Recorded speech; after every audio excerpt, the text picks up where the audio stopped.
Assalamualaikum warahmatullahi wabarakatuh. Hari ini kami akan menjelaskan tentang hasil diskusi kami tentang struktur organisasi pegawai pajak. Sebelumnya, terima kasih atas perhatian dari Bapak dosen pengampu selaku mata kuliah peradilan pajak, yaitu Bapak Imam Busomi, SMH. Dan perkenalkan, nama saya Ringan Bimantara dengan nomor NIM 230801056. Perkenalkan, nama saya Dawan Nugraha dengan NIM 2308010248. Baik, izinkan kami menjelaskan tentang hasil analisis dari paparan tentang struktur organisasi peradilan pajak. Baik, pengertian tentang pengadilan pajak. Pengadilan pajak sendiri itu adalah lembaga peradilan khusus yang menjadi tempat bagi wajib pajak untuk mencari keadilan atas sengketa yang timbul akibat keputusan pajak.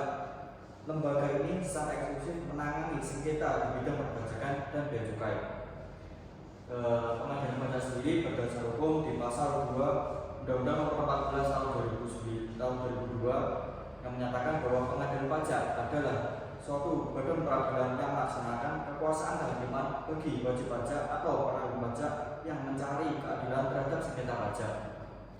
Tugas dan wewenang inti dari pengadilan pajak sendiri yaitu adalah memeriksa dan memutus sengketa atas keputusan yang dapat diajukan banding atau gugatan. Contohnya adalah sengketa mengenai surat ketetapan pajak, kurang bayar, atau sengketa atas pelaksanaan penagihan pajak. Hal ini juga diatur di dalam pasal 31 Undang-Undang Nomor 14 tahun 2002, yaitu merinci tentang tugas undang-undang pengadilan pajak, yaitu untuk memeriksa dan memutus sengketa pajak. Pada pasal 32 menjelaskan objek sengketa yang bisa diajukan banding, dan pada pasal 33 menjelaskan objek sengketa yang bisa digugat. Landasan hukum dan mengapa dasar hukum ini penting. Yang pertama yaitu pengadilan pajak sendiri diatur di dalam Undang-Undang Nomor 14 tahun 2002 tentang pengadilan pajak, yang dimana ini adalah undang-undang induk yang menjadi dasar pembentukan dari operasional pengadilan pajak di Indonesia. Lalu, mengapa dasar hukum ini penting? Yaitu ada 3 alasan. Yang pertama, dengan meletakkan kewenangan. Secara jelas undang-undang ini ditetapkan bahwa pengadilan pajak adalah pengadilan khusus yang bertugas memeriksa dan memutus sengketa pajak. Yang kedua yaitu menjadi landasan prosedur. Peraturan ini memberikan sebuah pedoman bagi wajib pajak, pejabat pajak dan pihak lain yang terlibat dalam sengketa pajak mengenai hak, kewajiban dan prosedur yang harus diikuti. Dan yang terakhir yaitu menjamin kepastian hukum dengan adanya dasar hukum yang jelas, mencipta kepastian hukum dalam proses penyelesaian sengketa pajak. Kedudukan pengadilan pajak pasca putusan MK 26/PUU/21/2023. Jadi setelah dikeluarkannya putusan MK nomor 26/PUU/21/2023, kedudukan pajak ditetapkan pada 2 posisi, yaitu yang pertama sebagai badan peradilan dengan kekuasaan kehakiman, dan yang kedua sebagai pengadilan khusus di lingkungan peradilan tun. Sebagai badan peradilan dengan kekuasaan kehakiman, kekuasaan kehakiman dilakukan oleh Mahkamah Agung dan badan peradilan yang berada di bawah dalam lingkungan peradilan umum, peradilan agama, peradilan militer, peradilan urusan negara, dan sebuah mahkamah konstitusi. Lalu untuk sebagai pengadilan khusus di lingkungan peradilan tun, peradilan pajak berada dalam satu lingkup dalam peradilan tata usaha negara. Pasalnya, pengadilan pajak merupakan badan peradilan untuk menangani sengketa pajak yang mana subjek dan objeknya termasuk dalam sengketa tata usaha negara.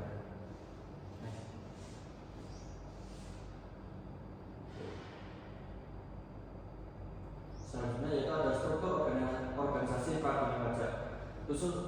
Susunan organisasi peradilan pajak bisa dilihat dalam monitor, di mana ada majelis kehormatan hakim, ketua pengadilan pajak, wakil ketua pengadilan pajak, ada majelis hakim tunggal, ada sekretaris panitra, ada wakil sekretaris dan wakil panitra. Majelis harus berjumlah 3 orang hakim yang terdiri dari 1 orang ketua dan 2 orang anggota. Lalu ada hakim tunggal dan juga panitra pengganti atau sekretaris pengganti.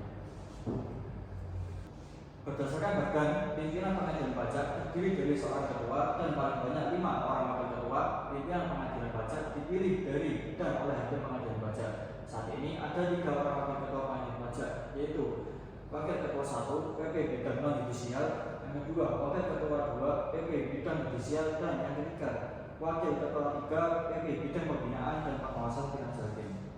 Selanjutnya ada hakim anggota. Hakim sendiri adalah jantung dari pengadilan pajak. Berbeda dengan hakim di peradilan umum, hakim pajak wajib memiliki keahlian teknis yang mendalam di bidang perpajakan dan atau keAPBN dan cukai. Hal ini penting karena sengketa pajak sering kali bersifat sangat teknis dan bukan murni persoalan hukum. Hal ini juga tercantum di pasal 13 Undang-Undang Nomor 14. Hal ini tercantum di pasal 13 Undang-Undang Nomor 14 Tahun 2002, yaitu menetapkan syarat-syarat untuk menjadi hakim, termasuk memiliki keahlian di bidang perpajakan dan berijazah sarjana hukum atau sarjana lain. Lalu ada majelis hakim dan hakim tunggal. Pemeriksaan sengketa dilakukan oleh panel hakim untuk memastikan sengketa pada umumnya. Digunakan majelis hakim yang terdiri dari 3 hakim untuk memastikan objektivitas dan pertimbangan yang komprehensif. Untuk sengketa yang lebih sederhana atau memerlukan proses cepat, cukup ditangani oleh hakim tunggal demi efisiensi. Hal ini juga tercantum di dalam pasal 49 Undang-Undang Nomor 14 Tahun 2002 yang mengatur bahwa pemeriksaan dilakukan oleh majelis atau hakim tunggal. Pasal 50 menjelaskan kondisi di mana hakim tunggal dapat memeriksa perkara, misalnya dalam pemeriksaan dengan cara cepat.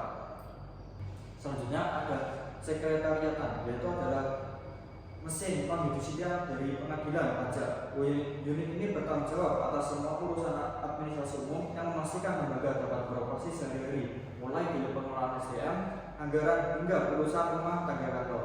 Hal ini tercantum di pasal 19 Undang-Undang Nomor 14 Tahun 2002 yang menjadi dasar pembentukan sekretariat untuk melaksanakan tugas teknis dan administrasi umum. Rincian lebih lanjut mengenai struktur dan tugasnya diatur dalam peraturan presiden.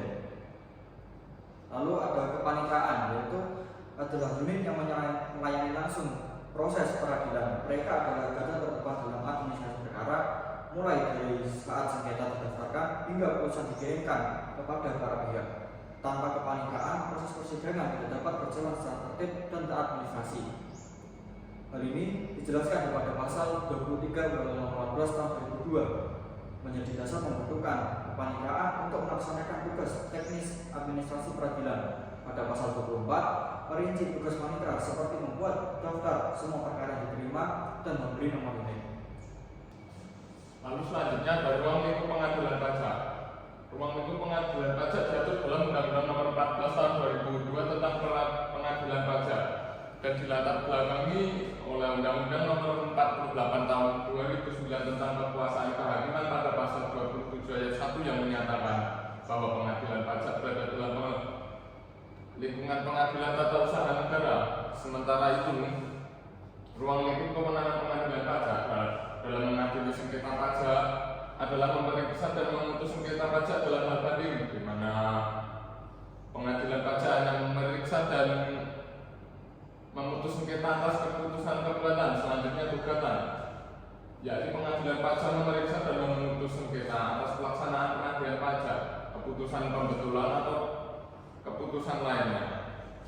Selanjutnya ada alur organisasi dalam penanganan perkara. Yang pertama ada wajib pajak atau penanggung pajak. Pihak yang merasa dirugikan atas keputusan pajak, misalnya hasil keberatan, penagihan, atau keputusan lain, dapat mengajukan banding atau gugatan ke pengadilan pajak. Selanjutnya ada pengajuan banding atau gugatan. Proses diawali dengan pengajuan permohonan secara tertulis oleh wajib pajak atau kuasa hukumnya kepada pengadilan pajak dalam jangka waktu yang telah ditentukan oleh undang-undang.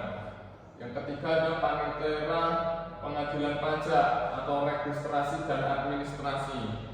Panitera melakukan pemeriksaan administrasi awal seperti kelengkapan berkas, identitas pemohon, dan dasar hukum permohonan. Setelah dinyatakan lengkap, perkara didaftarkan dan diberi nomor register. Terus lalu yang keempat ada pemeriksaan pendahuluan oleh majelis hakim atau hakim tunggal. Hakim atau majelis hakim melakukan pemeriksaan pendahuluan untuk memastikan kelayakan perkara, legal standing pemohon, serta apakah gugatan atau banding memenuhi syarat formil atau material. Yang kelima adalah persidangan. Tahap ini melibatkan pemeriksaan pokok perkara, yaitu mendengarkan keterangan para pihak, memeriksa bukti, serta melakukan konfirmasi terhadap dokumen dan data pajak yang diajukan. Lalu yang keenam adalah musyawarah hakim. Setelah persidangan selesai, majelis hakim melakukan musyawarah tertutup untuk membahas hasil pemeriksaan dan menentukan putusan akhir berdasarkan fakta dan hukum yang berlaku. Lalu yang terakhir ada putusan. Putusan sendiri berupa pembacaan putusan yang di sidang terbuka untuk umum yang berisi amar putusan majelis hakim menerima atau menolak banding gugatan sebagian maupun seluruhnya. Putusan ini bersifat final dan mengikat. Lalu ada tantangan organisasi. Untuk tantangan yang pertama yaitu independensi dan konflik kepentingan.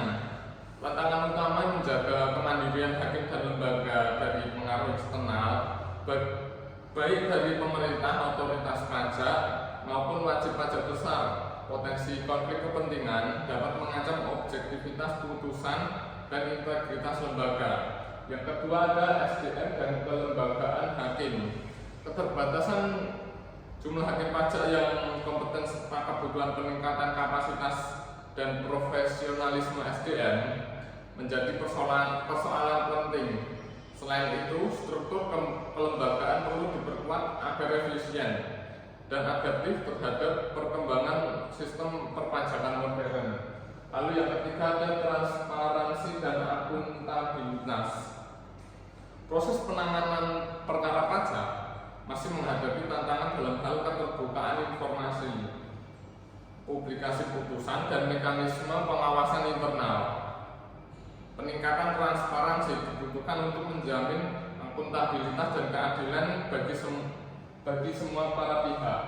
Lalu yang terakhir ada akses dan kepercayaan publik. Masih terdapat kesenjangan akses terhadap informasi dan keadilan, terutama bagi wajib pajak kecil atau daerah. Lalu ada rendahnya kepercayaan publik terhadap netralitas dan efektivitas pengadilan pajak, menjadi tantangan yang harus diatasi melalui reformasi dan pelayanan yang lebih responsif. Selanjutnya ada program reformasi. Program reformasi sendiri yang pertama adalah penyatuan pengadilan pajak ke Mahkamah Agung.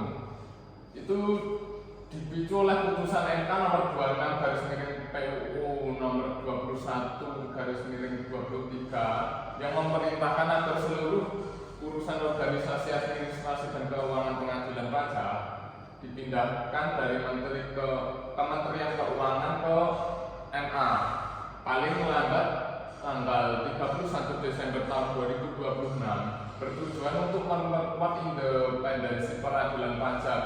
Sebelumnya posisi pengadilan pajak ini berada dalam bayang-bayang eksekutif sehingga rawan konflik kepentingan. Dengan masuk ke MA, sistem ini akan sejalan dengan prinsip satu atap. Peradilan Indonesia menjadikan pengadilan pajak setara dengan pengadilan lainnya. Yang kedua adalah integrasi pengadilan pajak ke lingkungan PT UN. Selain dipindahkan ke MA, MK juga menegaskan bahwa secara struktur pengadilan pajak harus masuk dalam rukun peradilan tata usaha negara.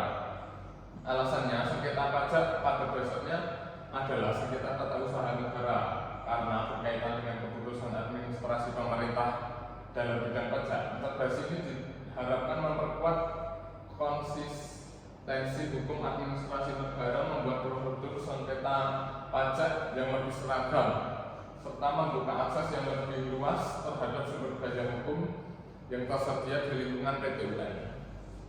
Yang ketiga ada perbaikan internal dan SDM di pengadilan pajak.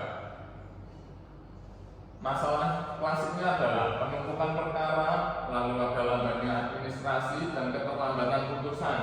Reformasi diarahkan untuk memperbaiki manajemen internal, antara lain dengan penambahan hakim dan pegawai sekretariat, pelatihan berkelanjutan, serta perbaikan sistem administrasi bebas.